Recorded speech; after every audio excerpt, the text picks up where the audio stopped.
адамсың, сен іздеп шынға шықтым.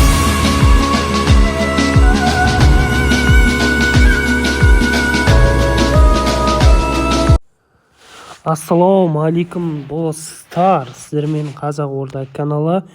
Видеоны бастамай жатып арнаға тіркелуді ұмытпаңыздар, лайк басыңыздар, қолдаңыздар, сіздерден тек қана қолдау күтеміз.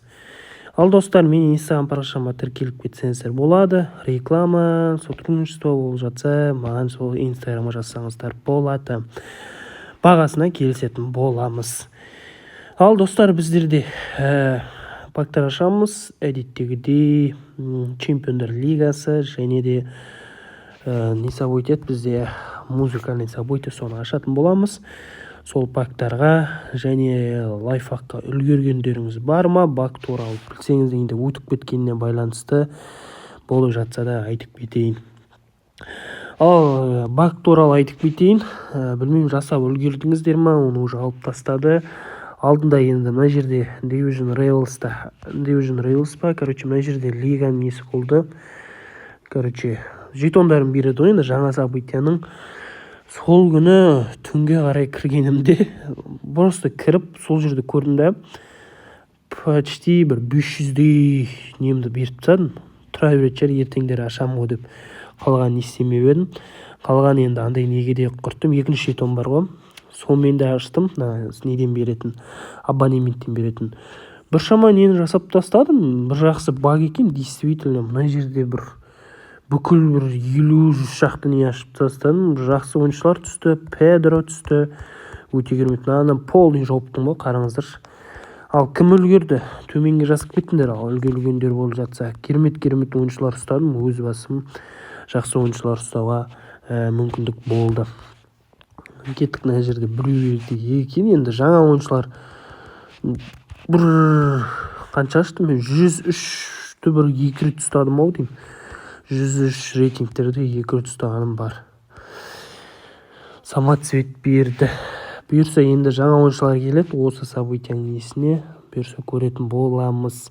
Ал ертеңгі Арсенал Реал Мадрид матчына да төменге жазып кетіңіздер, кім жеңеді, кім жеңбейді, сол туралы ойларыңызды білем. Реалдың жанкүйерлері көп екенін білем. Біздің Арсеналдың да жанкүйерлері бар деп ойлаймын. Мен енді өз ойым, есеп тең болады деп ойлаймын. Арсеналда беріспейді, Реалда беріспейді. Екеуінің достығы өте жақсы. Ойыншы алмастыру жағынан, ойыншы беру жағынан өте керемет. Спонсорлар бәрінен жағынан, былай айтқанда элитный командалар.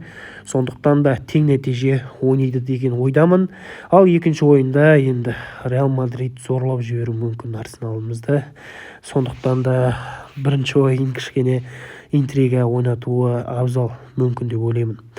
Ал кеттік, сол ойым, соған келіссеңіздер, өз ойларыңыз жазып кетіңіздер. Ал кеттік, біздерді пак ашамыз. Жаңа события 3000 кристалдың пагын ашамыз. Жаңа ойыншылар көрсетем. Мен сосын дополнение время тоже ашқан едім. Кім ойыншы түскен тоже көрсетем. Ал кеттік, 3000 кристалл пак, жаңа ойыншы. Мальдинидің несі түскен екен, бұл баласы мекен. Білмеймін. Жақсы, Мальдини түсіп кетер. Өзімізге салып тұрған болар. Испаниялық ойыншы, қорғаушы, Вильярреалдың ойыншысы Рауль Альбиол. 102 рейтинг. Шамалы. Бұл айтқанда шамалы. Шамалы ойыншылар ғой, себебі мына жерде 104, 105 тұрғанда неге бізге шамалы ойыншы береді? Оған енді мен келіспеймін өз басым. Кеттік, Лига чемпион тоже ашамыз. Ертең жаңа нелер шығуы мүмкін. Полуфинал біткеннен кейін жаңа ойыншылар шығады, соған байланысты өткендердің арасында. Сондықтан да кеттік, мүмкіндігімізді бұл жақта да бір тексеріп көрейік. Жаңа ойыншы түсіп қалар деген ойдамын. Чемпиондар лигасы француз Барколя Джотсап Лилдің ойыншысы 102 Кабелла дейтін. Екі пактан да 102 рейтингтер түсті. Осылай өте жақсы деп айтуға тұрарлық, былай айтқанда. Енді біздерде дополнение время тоже ашып тастайық. Кім бар? Ойыншыларды беріп, жетондарын алмастырып, сол ойыншыларды көретін боламыз. Осы ойыншыны берейін.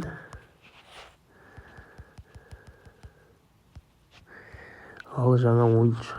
Дополнительное время тоже мүмкіндікті аямайтын нәрсе. Сондықтан да мен мүмкіндігімді тексеріп көреміз. Жақсы ойыншы түсуге де енді бір состав ойнап көруге де мүмкіндік болуы тиіс деп ойлаймын. Кеттік. Выгодный выбор дейді. Тоже мына жерде де бесплатный шығарыпты. 40 000-кі және выбор 10 000 жетона. Кеттік. Мүмкіндігімізді тексеріп көрейік.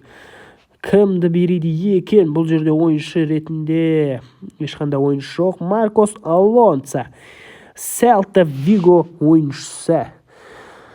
Маркос Алонсоны танитын адам жоқ шығар. Бұл ойыншы да өте керемет ойыншылардың қатарында. АПЛ-ды шулатқан, қандай лигада ойнайтындарын кім білесіздер? Төменге жазып кетіңдер. Білетін жандар болып жатса. Лондонның бір командасы. Төменге ойларыңызды жазыңыздар. Ал достар, мен алдыңғы күні кімді ұстап едім? Мен Хавиді ұстаған едім. Дополнительное времяда. Бұл қалай бұл айтқанда жақсы ұстадым ба? Қалай ойлайсыздар? Жақсы ойыншы ма? Соны бірге тексеріп көретін боламыз. Бұны енді қазір біздер ауыстырайық. Хавиді қойып көретін боламын. Шуаныш Тайгердің орнына қойғым келіп тұр. Жақсы болып жатса, енді қайсысын таңдаған дұрыс? Өз ойларыңыз жазып кетіңіздер. Қай ойыншы жақсы екенін. Кеттік. Division Rivals-та ойнаймыз ба? Или как? Равная игра. Division Rivals ойнап көрейік. Жеңілде де әрі бір ортаңғы десек те болар. Біздің шағымыз өте көп. Сондықтан да қарсылас ойыншымызды көріп жіберейік. Ал достар, маған не жасаған бар еді? Қазір очоума маған 300 теңге тастады Каспийме. Қазір сол бауырымызға составына оценка жасаймыз. Сіз де өз ойларыңызды жазып кетуді ұмытпаңыздар. Кеттік. Исак төменде бастады. Хави, Гаррет Бейл. Хави міне келе жатыр. Мүмкіндігі Хавидің өте керемет, жақсы екен Шонштайгер қарағанда деп кішкене өз секіріп кетіп жатсаң. Хави жақсы ойыншы ғой. Барселонада керемет сәттерді өткізген, әлемнің үздік центр болжашыйдың ғой бұл айтқанда. Хави қайдасың? Рауль, Гаррет Бейл, Яя Туре, Хави. Бәхімді алдап өтесі және подудар жасап көреміз деп ойлаған едім. Мүмкіндік болмады. Өкінішке орай. Гаррет Бейл, Хавиге мүмкіндік беру тиіспіз. Бәхімнен өтті. Соққы. Дальний удар жасап көрген едім. Рафаэль, Исак, Рауль. Кім бар тоже? Хави шаулға араласқысы келмейді. Тоже Хави жүр екен. Солақай кішкен шамал екен көрінді. Бірақ шамал оңға қаймен тепкені өзіне де ыңғайлы екен көрініп тұр. Хави, давай, соққыңды көрейік деп ойлаған едім, бірақ болмады. Хави жақсы енді, ондай не емес қазіргі таңда, бірақ неде конкуренттен ұтылуы шанс жоқ деп ойлаймын. Міне Эхоу Алаш Ордасы дейтін лигада ойнайды екен. Қара жіберейік. Ал составы 112 менен мықты екен. Шабуылда Луш Диас Элвалардың ең мықтыларының бірі қатарында. Бұл ойыншы топ бір жетілікке кіреді бұл ойыншы. Есебе тоже 111 нап өте жақсы жиналған екен.